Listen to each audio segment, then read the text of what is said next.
5 दोस्तों का एक समूह मैक्सिको की एक छोटी यात्रा से लौट रहा है और अब लियोनार्ड स्किनार्ड के संगीत समारोह में जा रहा है। वे आरोन और उसके प्रेमी कीर हैं। उनके मित्र एंडी और मॉर्गन और पेपर हैं, एक सहयात्री जिसे उन्होंने एक दिन पहले उठाया था। आरोन कीर को शादी करने की संभावना के बारे में चिढ़ाता है, लेकिन जब कीर इसे अच्छी तरह से नहीं लेती है तो वह उनकी ज्वाइंट को खिड़की से बाहर फेंकने का फैसला करती है। मॉर्गन उन्हें चिंता न करने के लिए कहती है क्योंकि उनके पास पिनाटा में 2 पाउंड और छिपे हुए हैं।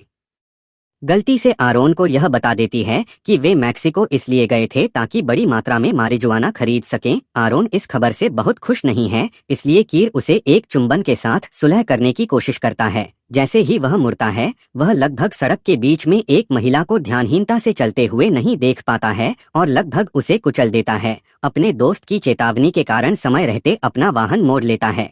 उन्होंने वैन रोक दी। रोते हुए उनके सवालों का जवाब देते हुए हर कोई मर चुका है। जब कीर एक बूचड़ खाने के पास से गाड़ी चलाता है तो महिला घबरा जाती है और कहती है कि वह गलत रास्ते जा रहा है। वह स्टीयरिंग व्हील पर नियंत्रण करने की कोशिश करने के लिए उस पर कूद भी जाती है। जैसे ही वैन रुकती है, जैसे ही वे उसे पीछे धकेलते हैं और महिला कहती है कि वह वहां वापस नहीं जा सकती क्योंकि वह एक बुरा आदमी है। उसके जांघों पर खून देखा जा सकता है। जैसे ही वह अपने पैरों के बीच हाथ डालती है और एक बंदूक निकालती है जिसका इस्तेमाल वह अपने मुंह में गोली मारने के लिए करती है।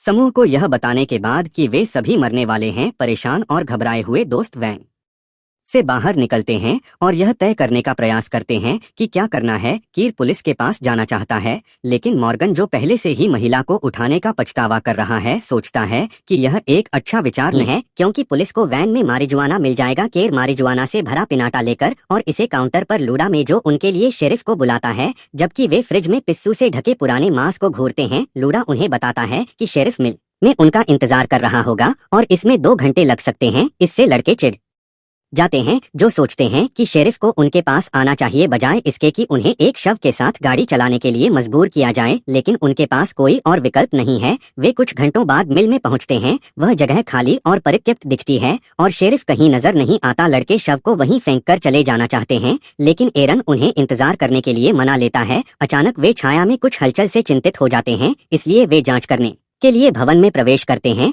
वहाँ सभी प्रकार की डरावनी चीजें, दीवारों पर पुरानी गुड़ यो और प्लास्टिक के कंकालों से बनी सजावट लटकी हुई है और एक अलमारी से कुछ अजीब सी आवाजें आ रही हैं। कीर इसे खोलता है और वे सभी चिल्लाते हैं, लेकिन यह सिर्फ एक बदबूदार जानवर निकलता है। इमारत के अंदर से एक और आवाज आ रही है, इसलिए वे इसकी जांच करने जाते हैं और एक छोटे लड़के को ढूंढते हैं। जेदादिया उनसे वादा करता है कि ऐसा करने के बाद वे उसे कोई नुकसान नहीं पहुंचाएंगे। जेदादिया उनके साथ इमारत से बाहर आने और उनके सवालों के जवाब देने के लिए सहमत हो जाता है। वह उन्हें बताता है कि शेरिफ घर पर शराब पी रहा है और वह पास में ही रहता है। वे वहां गाड़ी से नहीं जा सकते क्योंकि वहां कोई सड़क नहीं है, लेकिन यह थोड़ी ही दूरी पर है। मॉर्गन की इस दलील को नजरअंदाज करते हुए कि वे शव को छोड़कर चले जाएं, आरोन और कीर शेरिफ की तलाश करने का फैसला करते हैं, जबकि उनके दोस्त मिल में इंतजार करते हैं। जेदादिया छड़ी से महिला के शरीर को छूने की कोशिश करता है, लेकिन एंडी उसे वैन से खींच लेता है, लेकिन कीर को बाहर इंतजार करना होगा। मोंटी ने एरॉन का नंबर डायल किया और उसे बात करने दी, जो काफी उत्सुक करने वाली बात है क्योंकि मिल में वापस शेरिफ होइट शेर की जांच करने के लिए आ रहा है। एरॉन के कॉल खत्म करने के बाद वह जाने की कोशिश करती है, लेकिन मोंटी उसकी व्हीलचेयर पर वापस जाने में मदद मांगता है, इसलिए वह उसके साथ बाथरूम तक जाती है, जबकि एक रहस्यमयी आकृति छाया में छिपी रहती है क्योंकि एरॉन बहुत समय ले रहा होता है। कीर उसे ढूंढने के लिए घर के अंदर जाने का फैसला करता है। वह एक शोर का अनुसरण करते हुए कई कमरों की खोज करता है, जो एक टीवी पर कुछ पुराने कार्टून निकलते हुए निकलता है। जब वह दरवाजे से गिरे हुए कंगन को उठाने के लिए नीचे झुकता है, एक डरावना मुखौटा पहने हुए आदमी उसके पीछे दिखाई देता है। यह चमड़े का चेहरा है जो उसे हथौड़े से मारता है और उसके शरीर को एक धातु के दरवाजे के पीछे एक छिपे हुए तहखाने में ले जाता है। एरॉन दरवाजा बंद होने की आवाज सुनता है। समूह से पूछताछ करते हुए शरीर का निरीक्षण करना जारी रखता है। जब उसे महिला की खाली बंदूक मिलती है, वह उसे लेता है और अपने मोजे में रखता है। फिर वह एंडी से शरीर को प्लास्टिक की चादर में लपेटने में मदद करने के लिए कहता है। इस दौरान जेडाडिया उसकी निगरानी कर रहा होता है, जो लपेटने के बाद अभी अभी लौटा है। एंडी और मॉर्गन ने शरीर को शेरिफ की कार की डिक्की में रख दिया और होय ने यह सुनिश्चित किया कि समूह को जाने से पहले वापस आने का रास्ता पता हो। फिर एरॉन वापस लौटता है और यह सुनकर हैरान होता है कि शेरिफ पहले ही गुजर चुका है और किसी ने कीर को नहीं देखा है। अचानक आई आवाज बातचीत को बाधित करती है, इसलिए वे यह जांचने जाते हैं कि यह क्या है। यह एक छड़ी है जिसे किसी ने कार में लगातार हॉर्न बजाने के लिए रखा है। समूह घबरा जाता है जब उन्हें पता चलता है कि जमीन पर शरीर के अंग हैं और वहां से बाहर निकलने के लिए बेताब हो जाते हैं। वे जारी रखते प्रत्यक्त पार्किंग स्थल के आसपास कीर की खोज करते हुए और मॉर्गन का हाथ अचानक एक कार के छेद में फंस जाता है। समूह चिंतित हो जाता है और उसे बाहर खींचने की कोशिश करता है जब तक कि वह यह नहीं दिखाता कि यह सिर्फ एक शरारत है और वह ठीक है। उसे वहां कुछ मिला, हालांकि पानी से भरा एक जार और अंदर दो तस्वीरें। एक तस्वीर उस लड़की की है जिसने खुद को गोली मार ली, दूसरी तस्वीर उसके परिवार के साथ है। इस बात पर चर्चा करने के बाद कि वैन की चाबियां किसके पास रहनी चाहिए, आरोन उन्हें अपनी जेब में रखता है और एंडी को अपने साथ मोंटी के घर वापस ले जाता है, यह देखने के लिए कि क्या वे कीर को वहां घर के तहखाने में ढूंढ सकते हैं। लेदरफेस केर पर काम कर रहा है। पहले वह उसे कुछ परतों को काटने के लिए एक टब में रखता है, फिर वह उसे कुछ जंजीरों से उल्टा लटका देता है।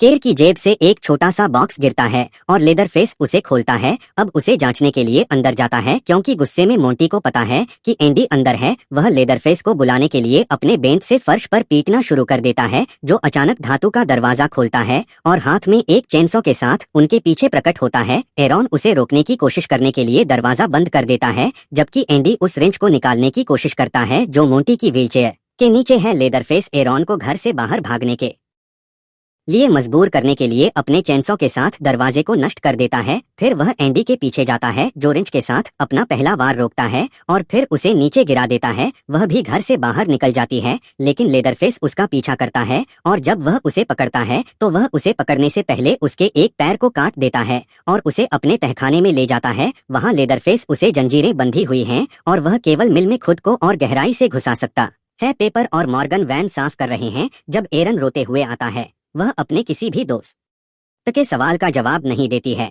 वह बस वैन में बैठ जाती है और उसे स्टार्ट करने की असफल कोशिश करती है। वह बंदूक भी मांगती है, लेकिन पेपर कहता है कि शेरिफ ने इसे ऐसे लिया जैसे उसे बुलाया गया हो। फिर होइट प्रकट होता है और पहले तो एरन को शांत करने की कोशिश करता है, लेकिन जब वह वैन के डैशबोर्ड पर जोर देखता है तो उसका रवैया बदल जाता है। अब वह एक गुस्सैल पुलिस वाले की तरह व्यवहार करता है। वह तीनों दोस्तों को वैन से बाहर निकलने और जमीन पर लेटने का आदेश देता है, साथ ही ड्रग्स का उपयोग करने के लिए उन्हें फटकार लगाता है। जब एरन उसे घर में हत्यारे के बारे में बताने की कोशिश करता है, होइट कहता है कि उसे लगता है कि कीर ने ही द हिचहाइकर को मारा। इसके बाद वह मॉर्गन को पकड़ लेता है और उसे वैन में जबरदस्ती बैठा देता है ताकि वह उसे दिखा सके कि खोई हुई महिला के साथ वास्तव में क्या हुआ था। मॉर्गन को खून से लथपथ सीट पर बैठने के लिए मजबूर किया जाता है और फिर होयट उसे एक बंदूक थमाता है और उसे इसे ठीक उसी स्थान पर रखने के लिए कहता है जहां द हिचहाइकर ने मॉर्गन को सही किया। जब वह झूठ बोलता है और उसकी ठोड़ी की ओर इशारा करता है और अपना हाथ उसके मुंह में डालने के लिए मजबूर करता है, तब हो उसे ट्रिगर खींचने के लिए कहता है, लेकिन मॉर्गन की हिम्मत नहीं होती है। जब आरोन जमीन से उठता है और पूछता है कि क्या हो रहा है, होयट विचलित हो जाता है, इसलिए मॉर्गन उस पर बंदूक तानने और उसे धमकी देने का मौका पकड़ लेता है। हालांकि जब वह ट्रिगर खींचता है तो उसे पता चलता है कि बंदूक खाली है। होयट उसे एक हत्यारा कहता है और मॉर्गन को वैन से बाहर निकालने से पहले बंदूक वापस ले लेता। वैन को स्टार्ट करने का कोई दूसरा तरीका ढूंढने की कोशिश करें। आरोन उसे हॉटवायर करने में कामयाब हो जाता है, लेकिन वैन कुछ कदम ही चलती है और फिर रुक जाती है। फिर लेदरफेस केर के चेहरे को मुखौटा बनाकर प्रकट होता है और अपनी चेंसों से वैन की छत और दरवाजे काटने लगता है, जिससे लड़कियां अंततः बच निकलती हैं। हालांकि लेदरफेस एक बड़ा छेद कर देता है जिससे उसका हाथ उसमें जा सकता है और वह आरोन के बालों को पकड़ लेता है। फिर पेपर घबराहट में वैन से बाहर निकल जाता है। लेदरफेस बिना समय बर्बाद किए उसके पीछे जाता है और कुछ ही सेकंड में उसे पकड़ लेता है और मार डालता है।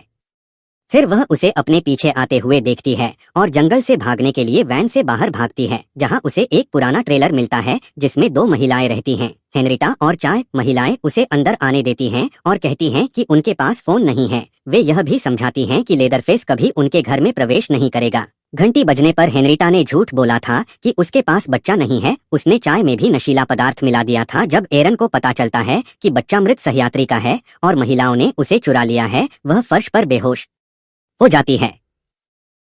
वह कुछ समय बाद मुख्य घर में पूरे परिवार से घिरी हुई होश में आती है। लेदरफेस, लूडा में होय और मोंटी जेडाडिया भी वहां दादी से एरन को चोट न पहुंचाने की विनती कर रहे हैं, लेकिन उसे प्रवेश करने की अनुमति नहीं है। लूडा बताती है कि लोगों ने हमेशा लेदरफेस का उसकी हालत के लिए मजाक उड़ाया है और वह मानती है कि एरन अलग नहीं है। वह अपने लड़के को उसे ले जाने के लिए बुलाती है। फिर लेदरफेस उसे पकड़ लेता है और दरवाजा बंद करने से पहले उसे तहखाने में फेंक देता है। एरन चारों ओर देखता है, तहखाने में जाती है और लेदरफेस के पीड़ितों के सभी अवशेषों को देखकर घृणा महसूस करती है। वह एंडी को भी ढूंढती है जो अभी भी जीवित है और उसकी मदद मांगती है। एरॉन उसे छुड़ाने की कोशिश करता है लेकिन असफल रहता है क्योंकि उसके लिए बचना असंभव है। एंडी उसे उसकी पीड़ा समाप्त करने के लिए कहता है। एरॉन एक को पकड़ता है और कुछ हिचकिचाहट के बाद उसे मार देता है। वह उसके ऊपर रोती है और बाहर निकलने के लिए वापस जाने से पहले उसकी क्षमा मांगती है। इस बार वह मॉर्गन को बाथटब में हथकड़ी में अभी भी जीवित पाती है, जबकि लेदरफेस एक छेद के माध्यम से उन पर जासूसी करता है। जेडाडिया दोस्तों को ढूंढता है और उनसे कहता है कि वे उसका अनुसरण करें क्योंकि वह उन्हें एक गुप्त मार्ग से बाहर निकाल सकता है। एरॉन ऐसा धीरे धीरे करता है क्योंकि वह मॉर्गन का वजन उठा रही है। लेदरफेस अपने चेनसॉ के साथ तहखाने में प्रवेश करता है और मार्ग के माध्यम से उनका पीछा करना शुरू कर देता है और आरोन भागने में कामयाब हो गया और उनके पीछे का दरवाजा बंद कर दिया। लेकिन जल्द ही लेदर अपने चेनसॉ के साथ घुस गया और फिर से उनका पीछा करना शुरू कर दिया। दोस्तों को जंगल में एक परित्यक्त केबिन मिला और वे एक पुराने सोफे का उपयोग करके दरवाजे पर बैरिकेडिंग करने के लिए प्रवेश करते हैं, लेकिन जल्दी से दूर जाने की जरूरत होती है क्योंकि लेदरफेस अपने चेनसॉ का उपयोग करके इस दरवाजे को भी नीचे लाता है। अभी भी मॉर्गन को घसीट रहा है। आरोन खिड़कियों के माध्यम से भागने की कोशिश करता है लेकिन सभी अवरुद्ध हैं। अंततः उन्हें छिपने के लिए एक कमरा मिल जाता है। मॉर्गन एक कोठरी में चढ़ जाता है और आरोन कुछ लकड़ी के बक्से में घुस जाता है। इससे पहले कि लेदरफेस कमरे में आता है और चारों ओर देखने लगता है, आरोन लकड़ी में एक छेद के माध्यम से झांकता है और जब उसे लगता है कि वह चला गया है, वह उठने लगती है। तभी अचानक लेदरफेस की बाहों द्वारा उसे पकड़ लिया जाता है जो उसके पीछे लकड़ी के माध्यम से टूट जाती हैं। वह उसे उसके बालों से कमरे में वापस खींचता है और उसे फर्श पर फेंक देता है। कुछ दूरी पर जब लेदरफेस एक बाड़ पर ठोकर खाता है और चेनसॉ से खुद को घायल कर लेता है, वह एक सड़क पर पहुंचती है और एक निकट आती कार से मदद लेने की कोशिश करती है, लेकिन कार उसे नजरअंदाज कर देती है और भाग जाती है। थोड़ी और दौड़ने के बाद वह एक बूचड़ खाने का सामना करती है और अंदर भागती है जहां लेदरफेस उसे पकड़ने में कामयाब हो जाता है। वह उसे लात मारती है और फिर से भागना शुरू कर देती है। इस बार वह फ्रीजर में घुस जाती है और मांस के एक ढेर के पीछे छिप जाती है। छिपने की जगह लंबे समय तक नहीं रहती है क्योंकि लेदरफेस मांस को नियंत्रित करने वाली जंजीरों को हिलाना शुरू कर देता है और उसे मांस के ढेर से मारता है। उसकी चीख उसे खोजने और उसका पीछा करना शुरू करने में मदद करती है। उसके पैरों के बीच में पड़ने वाले चेनसॉ के वार से बचने के बाद एरन फ्रीजर से बाहर निकलती है और सुअरों से भरे एक कमरे में प्रवेश करती है जहां उसे एक क्लीवर मिलता है जिसे वह अपना बचाव करने के लिए पकड़ लेती है। फिर वह एक अलमारी के अंदर छिपने के लिए भागती है। जब लेदरफेस आता है तो वह उसे ढूंढने के लिए जानबूझकर शोर मचाती है और जब वह उसके पास आता है और उसके सामने कैबिनेट का दरवाजा खोलता है तो वह पीछे से उस पर छलांग लगाती है और उसका हाथ काट देती है। अब उसके लिए चेनसॉ को पकड़ना असंभव है और जब वह इससे संघर्ष करता है, एरन इमारत से भाग निकलता है और वापस सड़क पर आ जाता है। इस बार गुजरने वाला ट्रक उसके लिए रुकता है और उसे उसके हिचहाइकर से मुठभेड़ के समानांतर तरीके से अंदर जाने देता है। एरन केवल यह कहकर अनुपस्थित लगता है कि वह घर जाना चाहती है और खराब प्रतिक्रिया दे रही है। भागने के लिए वाहन को हॉट वायरिंग करना हो ट्रक के पास जाता है और हेनरिटा की अचानक चीखों को अनदेखा करता है। जब उसे पता चलता है कि बच्चा चला गया है, शेरिफ को आश्चर्य होता है कि ट्रक खाली है क्योंकि आरोन जो कर रहा था वह उसकी अपनी कार को हॉट वायरिंग कर रहा था जिसका उपयोग वह बिना किसी चेतावनी के यात्री सीट पर बच्चे के साथ गाड़ी चलाने से पहले 3 बार उसे कुचलने के लिए करता है। लेदरफेस अचानक सड़क पर प्रकट होता है और अपने चेनसॉ के साथ कार को रोकने की कोशिश करता है, लेकिन केवल एक हाथ से वह इसे सही ढंग से निशाना लगाने के लिए नियंत्रण की कमी महसूस करता है और आरोन किसी तरह भागने में सफल हो जाता है। पुलिस जांच के लिए निवास पर पहुंचती है। 2 दिन बाद 20 अगस्त को जब अधिकारी और उनके कैमरामैन तहखाने में उतरते हैं तो उन पर लेदरफेस द्वारा हमला किया जाता है और उन्हें मार दिया जाता है जो अभी भी वहाँ है। मामला आज भी खुला है। हिचहाइकर का बच्चा जब एरॉन भागने के लिए एक वाहन को हॉटवायर करना शुरू करता है, वो ट्रक के पास जाता है। हेनरिटा की अचानक चीखों को अनदेखा करते हुए जब उसे पता चलता है कि बच्चा चला गया है, शेरिफ को आश्चर्य होता है कि ट्रक खाली है क्योंकि एरॉन जो कर रहा था वह उसकी अपनी कार को हॉटवायर कर रहा था जिसका उपयोग वह बिना किसी चेतावनी के यात्री सीट पर बच्चे के साथ गाड़ी चलाने से पहले 3 बार एरॉन को कुचलने के लिए करता है। लेदरफेस अचानक सड़क पर प्रकट होता है और अपने चेंसॉ के साथ कार को रोकने की कोशिश करता है, लेकिन केवल एक हाथ से वह इसे सही ढंग से निशाना लगाने के लिए नियंत्रण की कमी महसूस करता है और एरॉन किसी तरह भागने में सफल हो जाता है। पुलिस जांच के लिए निवास पर पहुंचती है। 2 दिन बाद 20 अगस्त को जब अधिकारी और उनके कैमरामैन तहखाने में उतरते हैं तो उन पर लेदरफेस द्वारा हमला किया जाता है और उन्हें मार दिया जाता है, जो अभी भी वहां है। मामला आज भी खुला है। हिचहाइकर का बच्चा जब एरॉन भागने के लिए एक वाहन को हॉटवायर करना शुरू करता है, कोई ट्रक के पास जाता है। हेनरिटा की अचानक चीखों को अनदेखा करते हुए जब उसे पता चलता है कि बच्चा चला गया है, शेरिफ को आश्चर्य होता है कि ट्रक खाली है, क्योंकि एरॉन जो कर रहा था वह उसकी अपनी कार को हॉटवायर कर रहा था, जिसका उपयोग वह बिना किसी चेतावनी के यात्री सीट पर बच्चे के साथ गाड़ी चलाने से पहले 3 बार एरॉन को कुचलने के लिए करता है। लेदरफेस अचानक सड़क पर प्रकट होता है और अपने चेंसॉ के साथ कार को रोकने की कोशिश करता है, लेकिन केवल एक हाथ से वह इसे सही ढंग से निशाना लगाने के लिए नियंत्रण की कमी महसूस करता है और एरॉन किसी तरह भागने में सफल हो जाता है। पुलिस जांच के लिए निवास पर पहुंचती है। 2 दिन बाद 20 अगस्त को जब अधिकारी और उनके कैमरामैन तहखाने में उतरते हैं तो उन पर लेदरफेस द्वारा हमला किया जाता है और उन्हें मार दिया जाता है, जो अभी भी वहां है। मामला आज भी खुला है।